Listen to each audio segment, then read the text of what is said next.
The Lord जय मसीह। God bless you. परमेश्वर आप सभी से बेहद प्रेम करते हैं और परमेश्वर के लिए आप सभी बेहद खास हैं। आज हम देखेंगे परमेश्वर के पवित्र बाइबल के पवित्र वचन को। निर्गमन का पुस्तक 29 अध्याय 29 पद से लेकर 37 पद तक। विषय है हारून और उसके पुत्रों के का जो है याजक पद के लिए अभिषेक किया जाना। हारून और उसके पुत्रों का याजक पद के लिए अभिषेक किया जाना। 29 पद से पढ़ते हैं 37 पद तक। निर्गमन का पुस्तक 29 अध्याय का। हारून के जो पवित्र वस्त्र होंगे वह उसके बाद उसके बेटे पोते आदि को मिलते रहें, जिससे उन्हीं को पहने हुए उनका अभिषेक और संस्कार किया जाए।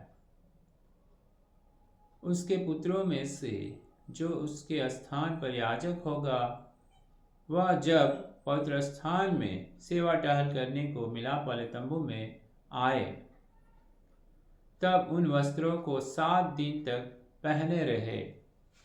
फिर याजक के संस्कार का जो मेढ़ा होगा, उसे लेकर उसका मांस किसी पवित्र स्थान में पकाना। तब हारून अपने पुत्रों समेत उस मेढ़े का मांस और टोकरी की रोटी दोनों को मिलाप वाले तंबू के द्वार पर खाए। जिन पदार्थों से उनका संस्कार और उन्हें पवित्र करने के लिए प्रायश्चित किया जाएगा, उनको तो वे खाएं, परंतु पराय कुल का कोई उन्हें न खाने पाए, क्योंकि वे पवित्र होंगे। यदि संस्कार वाले मांस या रोटी में से कुछ सवेरे तक बचा रहे, तो उस बचे हुए को आग में जलाना, वह खाया न जाए, क्योंकि वह पवित्र होगा।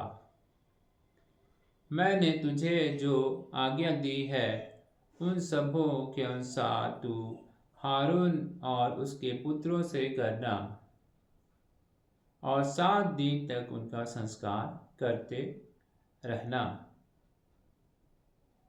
अर्थात पाप बलि का एक पशु प्रायश्चित के लिए प्रतिदिन चढ़ाना। वेदी को भी प्रायश्चित करने के समय शुद्ध करना और उसके पवित्र करने के लिए उसका अभिषेक करना। 7 दिन तक वेदी के लिए प्रायश्चित करके उसे पवित्र करना, और वेदी परम पवित्र ठहरेगी, और जो कुछ उससे छू जाएगा वह भी पवित्र हो जाएगा। Praise the Lord. आइए इस वचन के लिए हम प्रार्थना करें। बहुत ही गहरा भेद है इस वचन को जानने के लिए।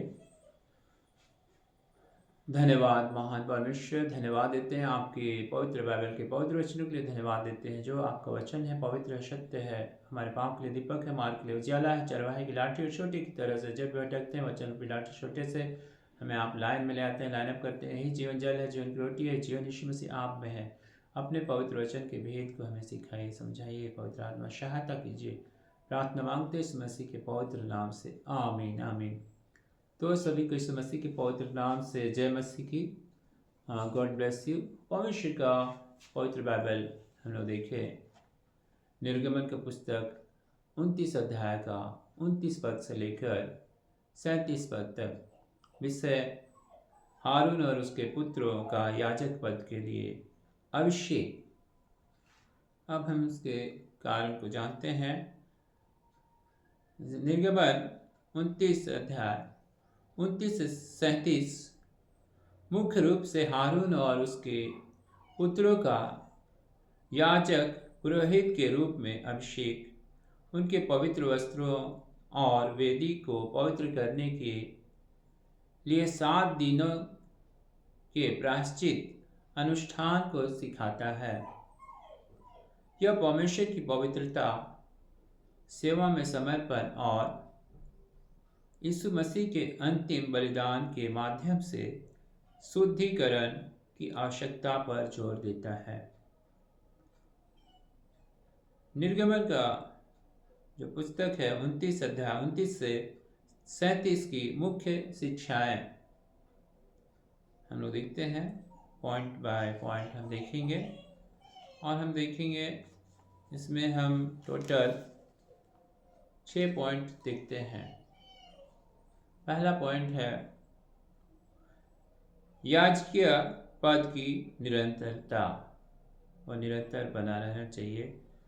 तो वो 29 अध्याय का 29 पद से 30 पद में हारून के पवित्र वस्त्र उनके बाद आने वाले याजकों पुत्रों को पहनाए जाने थे। हारून का जो वस्त्र है उसके बाद आने वाले याजकों पुत्र को पहनाए जाने थे, जो याजक की पद की निरंतरता और विरासत को दिखाता है। उसका निरंतरता और विरासत को दिखाता है। दूसरा पॉइंट है पवित्रता और अभिषेक, और निर्गमन 29 अध्याय का 35 पद से 36 पद हम देखते हैं। हारून उसके पुत्रों को 7 दिनों तक पवित्र किया जाता था। हारून और उसके पुत्रों को 7 दिनों तक पवित्र किया जाना था उस समय, और जिससे प्रायश्चित के लिए प्रतिदिन पाप बलि पशु चढ़ाया जाता था। यह याजकों की पूर्ण शुद्धि और परमेश्वर की सेवा के लिए उनके विशेष समर्पण को दर्शाता है। कॉन्सक्रेशन मतलब अभिषेक किया जाना, तो उनका पूर्ण शुद्धिकरण और परमेश्वर की सेवा के लिए विशेष समर्पण को दिखाता है। ये उनका जो पाप बलि जो चढ़ाया जाता था। तीसरा पॉइंट हम देखेंगे वेदी का शुद्धिकरण, और इसका निर्गमन 29 अध्याय का पद 36 से 37। वेदी को 7 दिनों तक पवित्र किया जाना था, यहाँ तक कि वेदी को भी पाप बलि की आवश्यकता थी, क्योंकि वह पापपूर्ण मनुष्य के द्वारा बनाई गई थी। वेदी को भी शुद्ध करना था, क्योंकि मनुष्य पापी है और पापपूर्ण मनुष्य के द्वारा बनाई गई थी, इसलिए उस पर बलि चढ़ाया जाता था, बलिदान किया जाता था। प्रायश्चित के लिए पाप बलि की आवश्यकता थी। वेदी का शुद्धिकरण। चौथा पॉइंट है अत्यंत पवित्र। हम लोग निर्गमन 29 अध्याय का 37 पद। इस प्रक्रिया के बाद वेदी अत्यंत पवित्र मोस्ट होली हो जाती थी। यह सिखाता है कि जो कुछ भी परमेश्वर की सेवा में उपयोग होता था उसे पूरी तरह से अलग और समर्पित किया जाना चाहिए। जो कुछ भी परमेश्वर की सेवा में उपयोग होता था उसे पूरी तरह से अलग और समर्पित किया जाना चाहिए। उसमें कुछ भी अशुद्धता नहीं होना चाहिए, अलग होना चाहिए, पूरी तरह से समर्पित किया जाना चाहिए था। अत्यंत पवित्र। पांचवा पॉइंट हम देखते हैं पवित्रता का संक्रमण। पवित्रता का संक्रमण।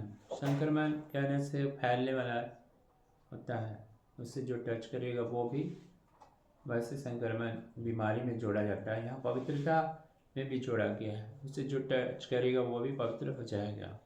वो एक दूसरे से टच करने से, छुआने से वो फैलता है संक्रमण, या उसके साथ रहने से।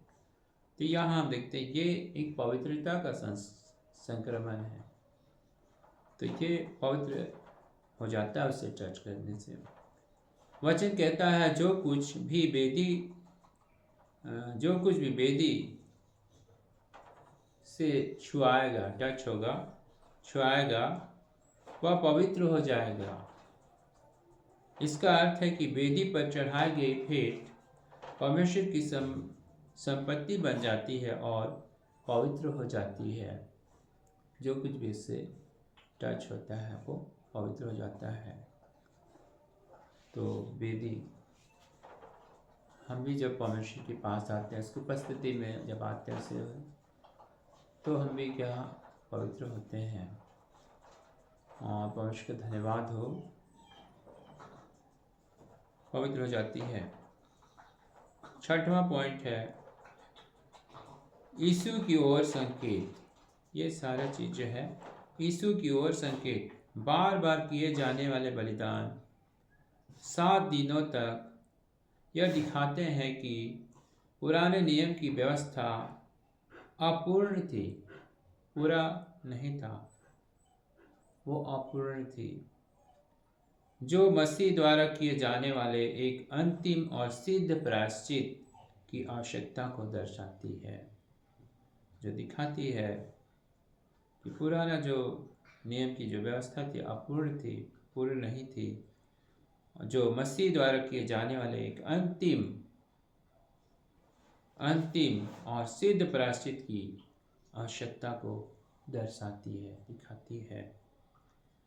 तो संक्षेप में अगर हम इसे देखते हैं तो संक्षेप में ये है, यह भाग परमेश्वर के समीप जाने के लिए पवित्रता की आवश्यकता और परमेश्वर के पास जाने के लिए पवित्रता की आवश्यकता मसीह के माध्यम से संपूर्ण और सेवा में पूर्ण शुद्धिकरण का पाठ पढ़ाता है। ये जो अध्याय है, संक्षेप में यह भाग जो हम लोग पढ़े देखे, निर्गमन 29 अध्याय 29 पद से 37 तक, यह भाग परमेश्वर के समीप जाने के लिए पवित्रता की आवश्यकता, मसीह के माध्यम से संपूर्ण और सेवा में पूर्ण शुद्धिकरण का हमें पाठ सिखाता है, शिक्षा देता है। प्रेज़ द लॉर्ड, जय मसीह, गॉड ब्लेस यू। परमेश्वर आप सभी को बहुत ऐसे आशीष दे। इतना ही देखते हैं तो हम लोग देखते हैं क्या क्या देखे इसमें। 6 पॉइंट को देखे, 6 पॉइंट इस यहाँ पर हम देखे। हारून और उसके पुत्रों का याजक पद के लिए अभिषेक में। पहला पॉइंट, याजक पद के लिए निरंतरता। दूसरा, पवित्रता और अभिषेक। तीसरा, वेदी का शुद्धिकरण।